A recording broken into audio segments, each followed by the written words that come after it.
With the new school year beginning soon, we want to look at some of the methods in teaching mathematics and how critical learning skills are being introduced to our students in the classroom this year to boost Sarasota County's math scores to #1. Joining us now is Chris Renouf, the Executive Director of Elementary Schools for Sarasota County. Thank you for joining us. Thank you for having me. So we have a new math initiative that's being introduced to our elementary students. Can you explain and give us a little bit of background on that? Absolutely. You may be aware that there are a number of exciting initiatives happening at the elementary school, but in particular, the initiative that you're referencing, Making Sarasota #1 in Mathematics, is a grant-funded initiative made possible by the incredible generosity of the Morancic Foundation.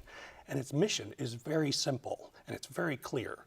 It's to maximize mathematical mentality in all of our students and teachers across the elementary level so that they have increased confidence and a sound foundation upon which to build as they go into the intermediate and advanced mathematics courses in high school. You mentioned math mentality. I have 2 elementary school age children, so getting them to think mathematically all the time, especially my daughter, when math isn't necessarily the favorite subject among some students, how does that mentality start building at a young age?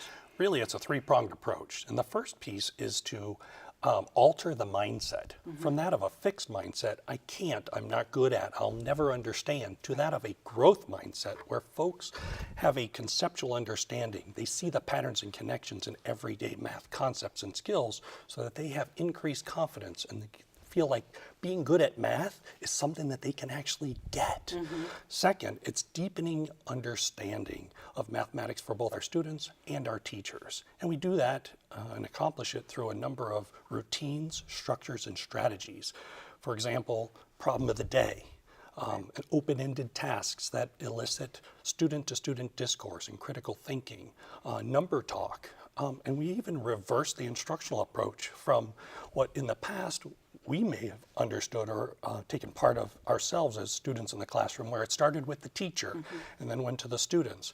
It's now upside down teaching, which actually starts with the individual student, branches out to the classroom, and ends with the teacher capturing the nuggets of learning that are happening and even the misconceptions so they can support students with reteaching later in the lesson. The third piece is building instructional capacity amongst our teachers. And we do that by allowing them to observe, reflect, and refine their practice. And our teachers, they love this opportunity. They need the time to deconstruct those complex standards, to plan with their colleagues collaboratively so that they can align the activities and their questioning to match the rigor that the students are going to be required to achieve. So the critical thinking sounds no more memorization, but really looking at the big picture of a math equation, how it equates, how it works in the bigger picture in a setting, not just memorizing tables. Absolutely. It's not even so much about getting the right answer all of the time as it is about the processes used, what strategies, what tools, what questions did you ask, what did you learn along the way. And it is all about connections and patterns that math shares and shows us in everyday life. And so having kids have that confidence, that understanding really allows them to think critically and look at their own learning. So how would we start a kindergarten student with this new mentality and then build on it to 5th grade? So basically in the primary grade specifically, you start and it's about having number talks, using number talks and problems of the day, where it's not about worksheets, it's not about completing tasks, it's about asking questions, getting kids to grapple with numbers and having a firm understanding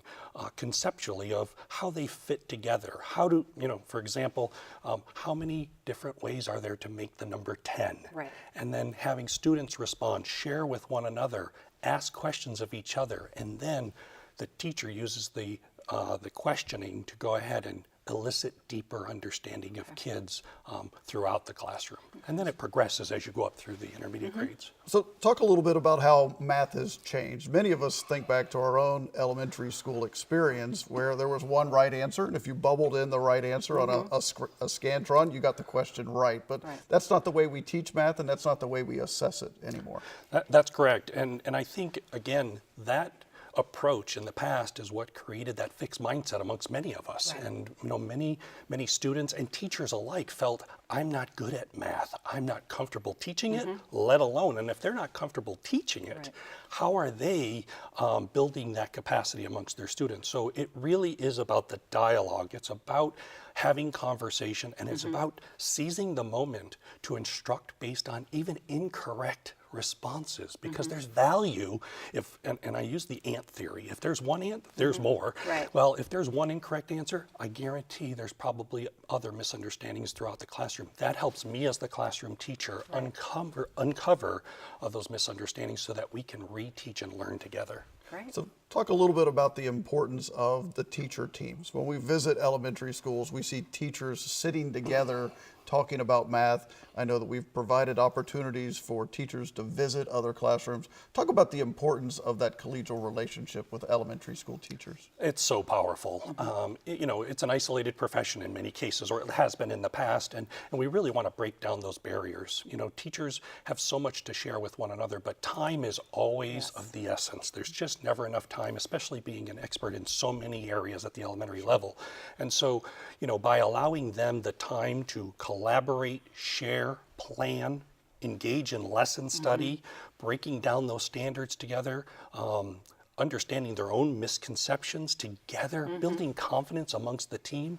Now we hope to eliminate, establish increased confidence amongst our teachers, but eliminate the gaps in various classrooms where I may be a literacy expert, but you might be, somebody who just really excels in math. We want all of our teachers to be able to be confident and excel in instruction of mathematics, and therefore kids in every classroom are benefiting. This is great. Thank you, Chris, for explaining, and looks forward to hearing more about these initiatives throughout the elementary years, this school year and more.